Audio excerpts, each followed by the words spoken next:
Okay, it's 11:03, so we'll go ahead and get started. Thank you so much for joining our second of regular webinars. We'll be doing these every couple of weeks on different themes. The theme of today's is using Protocols.io to publish your research papers as part of publishing research papers. And this really is at the heart of Protocols.io. I'm one of the co-founders. I'm Lenny Tatelman. And this really improving how we publish and making our research a little bit more reproducible and reliable through detailing exactly what the methods were is really at the heart of why we started Protocols.io back in 2012, launching it in 2014. So it's really a pleasure for me to go over this specific flow. As I mentioned a couple of seconds ago, we are recording this. So if you ask questions at the end, please be aware of that. And these are the parts that we'll be covering over the next 15-20 minutes. It will be fairly quick. A little bit of live demo, a little bit of the mission statement in terms of what we want to do with the publishing, and then plenty of time. So 15-20 minutes of me talking, and apologies for my cough. And after that, Q&A. So total 30-35 minutes for the whole part. And as I said, improving how we publish the papers themselves is really at the heart of Protocols.io. And what we're trying to change is nicely demonstrated in this tweet from a scientist who says, I'm looking for a protocol in a 97 paper as described in 96, finds 96 paper as described in 87. 87 paper is too old, library does not have subscription to it. It's a common and frustrating experience. Here is a physicist who is peeling back layers like an onion with devices were fabricated as described, and the original reference is devices were fabricated with conventional methods. I have a whole list where I bookmark complaints like this. It's very common. This, unfortunately, is still the state of the art for a lot of the papers that we see. And one of my favorite blog posts on this is from Timothy Poisson, a professor in Canada, who said that our methods papers, method sections are essentially draw two circles, fill in the rest of the owl. So his comparison to a method section is, we draw the owl on 60.2 GSM white paper of the A4 dimension using 3H and 6B graphite pencils from UK. We did so by looking at owls and drawing what we saw on paper. This protocol yielded one drawn owl. And that really is what Protocols.io is. As far as culture change, this really is what Protocols.io is trying to improve, to make sure that as we publish, we're not just saying we use a slightly modified version of this other method, like you saw in the previous examples, but that we say precisely what we've done. So as I'm doing screen sharing, so let me go very quickly through the flow of how you would include your protocol as part of submitting a paper to a journal. Every protocol starts out just like a Google Doc, private. You're the only person who can see it. So here I am creating a new protocol. This is mine. I haven't shared it with anyone. It's secure, private, encrypted, and we'll call it webinar demo protocol. I'll add 2 empty steps.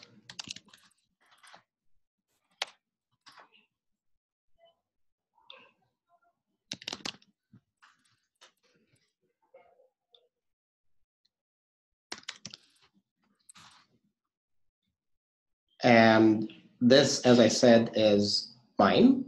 I can add we'll have separate webinars on how to structure protocols, the art of writing good protocols. That's not what this webinar is about. So let's imagine that you have a very good protocol for DNA extraction or analysis of your liver samples, whatever your protocol is, computational or wet lab. Let's imagine that this is a good one. You've added images to it, videos, whatever needs to be there. And as I said, this is private to me right now. Do not be afraid that you will accidentally publish it. So there's this orange publish button. Never hesitate to click on it and see what it does. It will not randomly make your protocol go live. So there are 5 steps on the path to making it public. I need to add the authors. Let's say I'm the only one. Then we ask you, is this a working in development or other protocol? I'll say that this is in development. We do have people who are publishing instructions for making noodle soups. There are scientists who are doing off-the-shelf use. So we ask you whether it's a research or non-research protocol. That makes it easier for us to classify, but we welcome you to add safety protocols, teaching resources, guidelines for getting onto Linux and doing shell scripting. So whatever it is, just flag it as research or non-research protocol as part of the publication process. And then I can add it to groups that I belong to so it becomes more discoverable. And the very last step is me confirming that I've talked to my co-authors and that I understand that once I make this protocol public, I can no longer edit it. It becomes public record. I can version it. I can correct things in new versions of the protocol, and we'll talk about that in a second. But I have to confirm that I understand that this is going to be public, and it's a little bit like a paper getting published. That's it. It's out in public domain. Protocols.io is open access. It is free to read, free to publish, but this is part of a public record. It gets archived. So you have to confirm these parts. You cannot click publish unless you go through this entire flow. So one thing to get across is you will not accidentally make something public. Now, instead of making this public, let's imagine that I'm submitting this to the Journal of Genetics. I have my manuscript, but maybe until the paper is accepted, I don't want to actually make this protocol public. You can.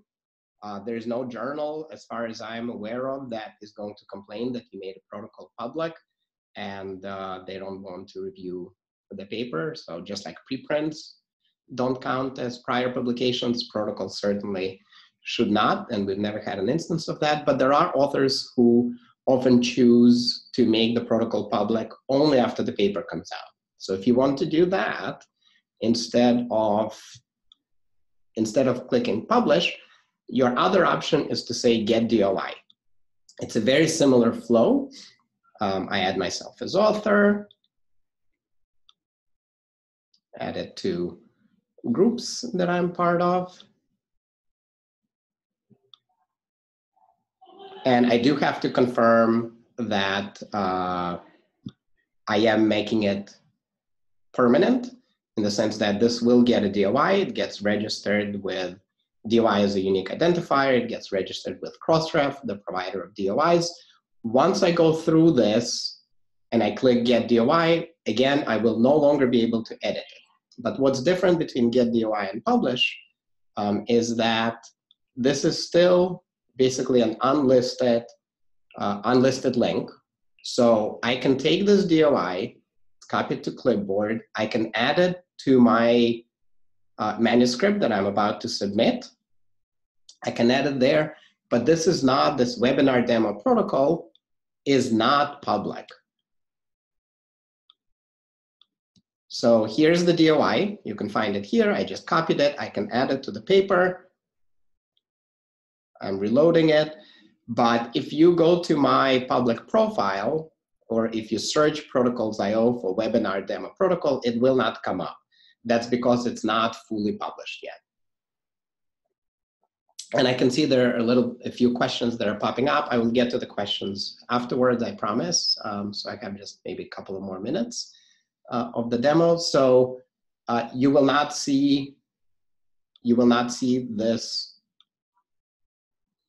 demo protocol under my publications because I did not click publish on it. I would have to go to my library. And there under my files, I can see, oh, here is an unlisted protocol. So editors, reviewers who have this specific DOI, who have the link to your protocol, they will be able to see it, but it will not get indexed by Google. It will not come up in search results. It will not be visible under your profile unless you explicitly go to it and click the publish button and confirm the other steps. The other option is if you wait for the paper itself to come out, if it's an open access paper, if it's in Public Library of Science, or if it goes into PubMed Central, if it's open access, we will capture that and we will add the link back and we will push your protocol automatically live. Or if it's part of a subscription journal, then you can at any point come back and click publish to make your protocol fully available. And in 2 more minutes, this is the very end of the live demo, how this actually looks.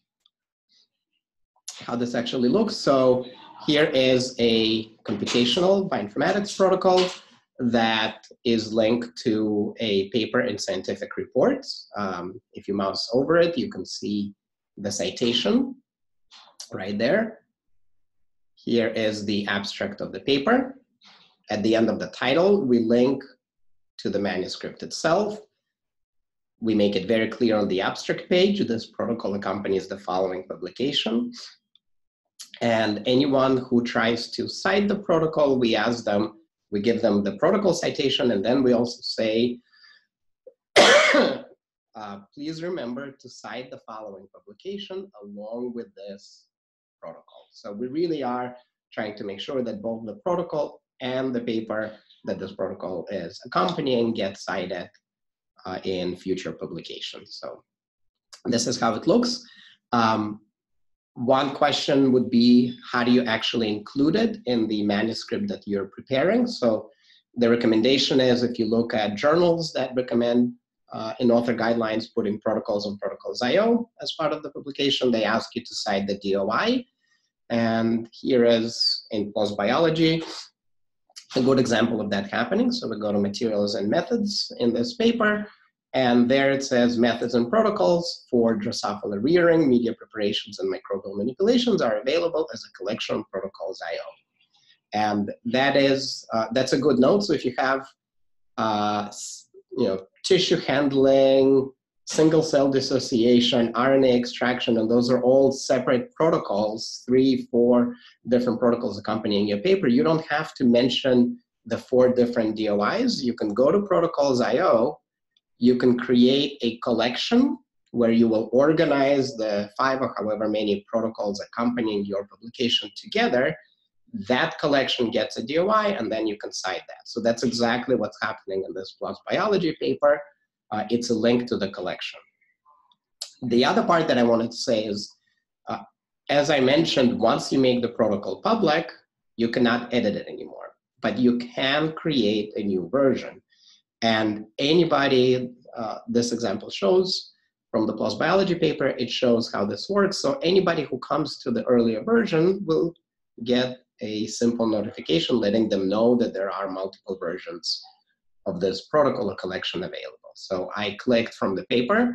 The authors have updated the collection. So I have a notification saying you can view the new version or the previous one. Okay, and if we go to this collection from the PLOS Bio paper, you can see here are the many protocols that are accompanying the method section of that paper.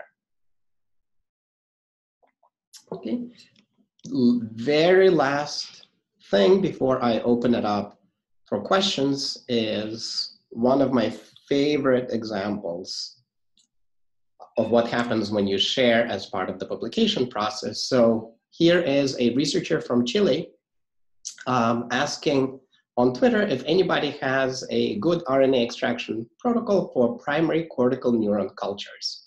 A scientist from UCSF replies, you should look at RNA triso extraction protocols. There are 5 to 10 of them on Protocols.io, and she says, by the way, from those on Protocols.io, here's the one that is likely to work for you.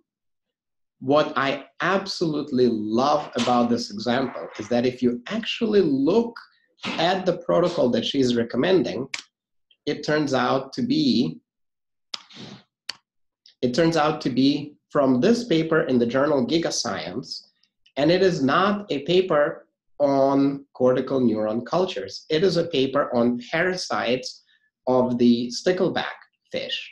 So this RNA extraction protocol, not only are the authors making their paper more reliable and reproducible by including the detailed recipe as part of the publication, but because it's going to Protocols.io, Wikipedia style, it's an essential knowledge base. And so what you're empowering is not just the high reliability of the particular paper you're publishing, but you're putting it in a common knowledge base where people can then take a protocol, fork it, and use it in their applications with their equipment. And maybe it's far outside of what the organism you were working with. And that, I think, is really the true power of adding it to a knowledge base like this. There are over 400 journals now that explicitly recommend in the author guidelines that you detail protocols on Protocols.io. Your journal doesn't have to recommend it. Most of the people who are adopters of Protocols.io, they already know that this is an easy way to share the details. So there's never a journal that objects when you add a link to Protocols.io and give the readers more details about the work that was performed. And as of right now, so this is the adoption of Protocols.io. Because of the hundreds of journals and funders that have started encouraging adoption of Protocols.io, the adoption has been rising rapidly, and we're now at a point where we get about 800 private and 150 public protocols every month. But of course, a lot of the private ones, it takes 6 to 12 months as part of the publication cycle, and then they transition into public space. Many, if not most of them. I would like to acknowledge a remarkable team at Protocols.io that works very hard every day on improving the platform, listening to your feedback, suggestions, and with that, I would like to also acknowledge the funders. The Gordon Betty Moore Foundation from the earliest days of Protocols.io was very generous with grant support, and most of the features that you see at Protocols.io were developed with their support. And the Chan Zuckerberg Initiative recently awarded us a 2-year grant that started in October, and they've been instrumental in some of that growth over the past year that you saw on the previous slide. And with that, I will stop and go to the questions. And let's see what's in the chat.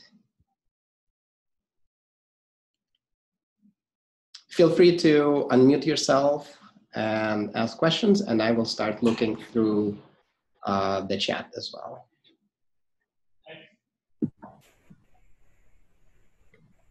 Hello, can you hear me?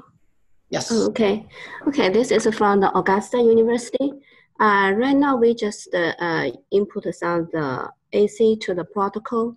And since last week, when we just added the materials, when we added the new vendor inside, when we put the name and everything looks like normal, but when we click the view button, they always have a number just like a 111212 behind of each of the name. So I don't know what's wrong with this problem.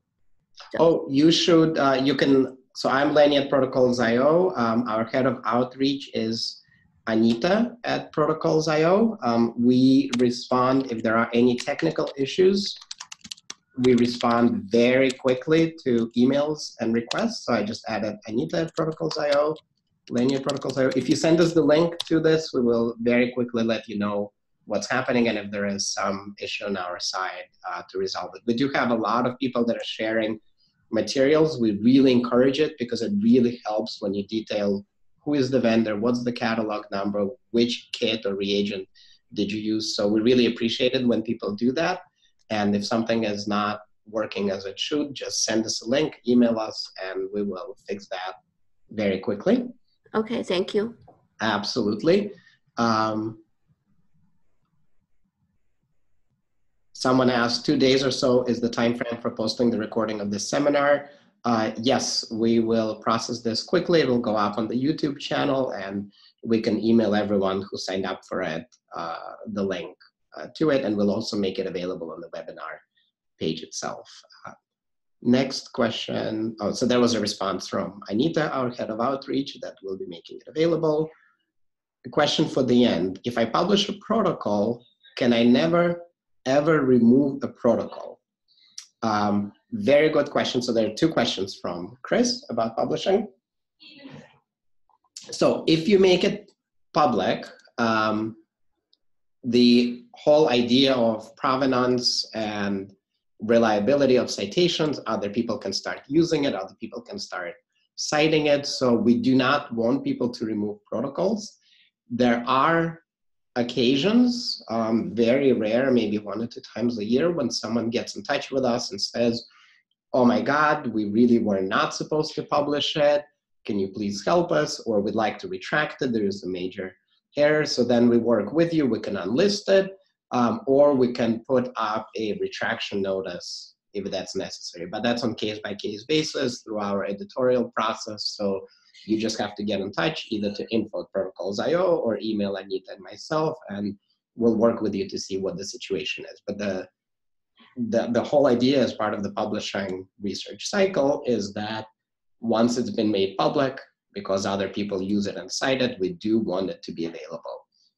A question, can I cite the version of someone else's protocol in a paper? Absolutely, you should. So if, apologies, if you're using a particular protocol from protocols.io and you didn't really modify it, just cite that DOI. There are a lot of examples of people doing exactly that. And that's what I showed in the beginning. That's part of that goal of moving away from, we used a roughly similar method to, this is the protocol that we used. Maybe it's from our lab, maybe it's previously published in protocols.io, but here's the detailed recipe. So if you use somebody else's, if you didn't modify it, cite that. And if you did modify it, you can always fork it. You can copy that person's protocol, show what you changed, and cite your version, but it will give that person credit as well because we have provenance and we point back to the history of the protocol, how it evolved. Another question from Chris. I'm using conventional methods in warm research. Can I make them into protocol with me as author, or do I need to do a historian job and find out who originally invented the method? I don't want to mislead people into thinking I invented a protocol. What a fantastic question. We all stand on the shoulders of giants. This is exactly how protocol development works. If you got the protocol from another lab or you pulled it out of another publication, it's always wonderful to cite it, but often we don't know. And when you get it from another lab, where did they get it from? So we're very careful to distinguish who developed the protocol versus who actually added it to protocols.io. I wouldn't worry too much about it. If you know the authors and where it's from, you cite it. I don't think you are taking credit away and doing anything improper if you add a protocol that's floating around in your lab. And even, even if it's a protocol that's developed in your lab, you may be the one who put it in, you might have optimized it, but there might be a decade of postdocs, technicians, rotation students who have been working on it and improving it, And so we don't have a great way of capturing who did what, but our hope is that Protocols.io gets a little bit more recognition for this work. And you should feel free, if you know, to cite who did the work. And if you don't know, then you just put it in. It doesn't mean that you're claiming the discovery of the Western blot. Another question from Chris. Who is backing you? What happens if you go bust? Wouldn't GitHub be better for a bioinformatics protocol? More fantastic questions. I mentioned so we have about $1 million that we raised to get started from angel investments. That's the minority of capital that has gone into Protocols.io since 2012. Most of the funding has come from the Gordon Betty Moore Foundation, Chen Zuckerberg Initiative, and the Open Philanthropy Project. Our business model is free to read and free to share for public, but if you're using us exclusively for private collaboration, if you're a biotech, then just like GitHub or Slack, there's a monthly per person fee. So we're working very hard on becoming sustainable. That said, with any startup, with any platform, there is always the risk of something happening, of bankruptcy. And so for long-term preservation, we do take it seriously. And I think it should be on our welcome page and our FAQ, but we archive everything in Clocks, which is a digital library archive run by the nonprofit Clocks from Stanford. We should have it here. So there we are. So there is archiving. Every public protocol is preserved in Clocks.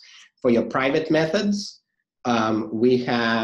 you can go into your file manager. You can export all of your protocols with a click of a button. You can synchronize them to Dropbox account, to Google Drive. So please make sure you back up.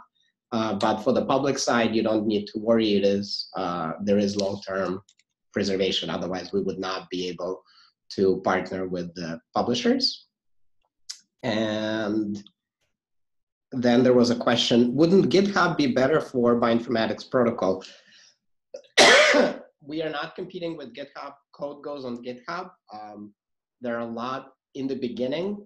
When we launched Protocols.io, we thought it would be mostly for wet lab methods.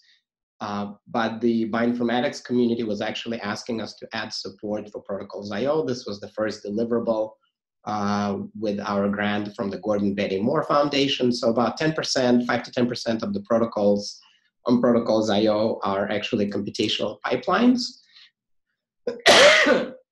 And those capture which data set did you use, which version of the genome assembly, what version of the BLAST software, what were the parameters.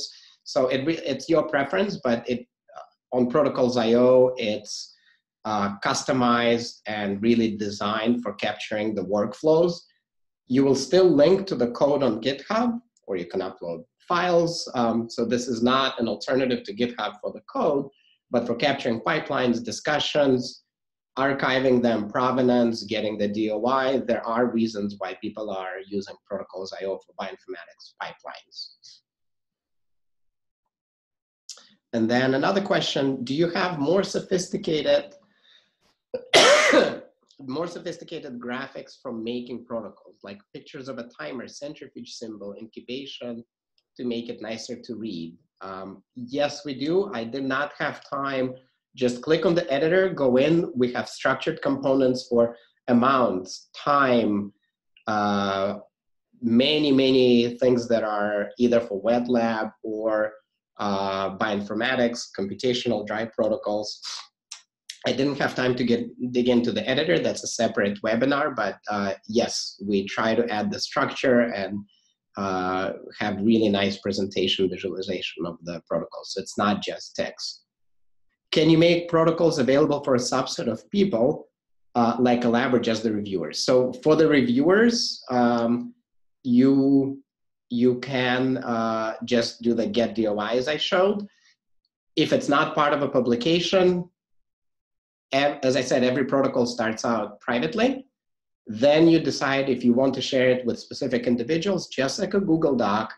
You can put in emails of people. You decide whether they can only view or view and edit. So you have those controls. You decide who you're sharing with.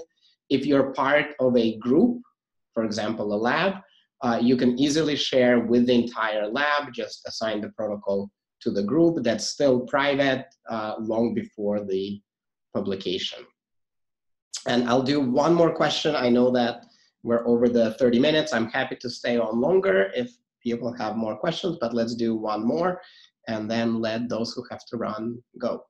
Are there plans to incorporate RRIDs into Protocols.io web-based protocol authoring tool? This is similar in scope to ORCID IDs, but for resources used in the lab. RRIDs are also philosophically like a sister effort to ours. They're trying to increase the transparency of which reagents were used.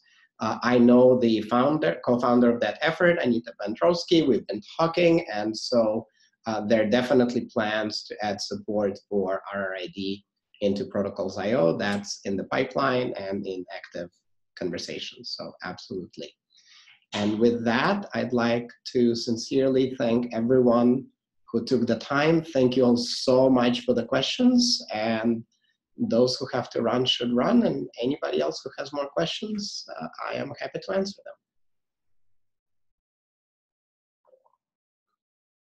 them. Thank you. Question from Jennifer. I think I saw keywords at the bottom of one of your screens. Are those something protocols curates, or are they completely dependent on what the protocol user enters? It's exactly as on YouTube. We are not the ones curating them. You're the scientists. You know whether this is single cell protocol or plant biology or Arabidopsis. So you add the tag for discoverability. We cannot do that. We can do things on machine learning side, on improving search results, but tags are entered by the users. Thank you.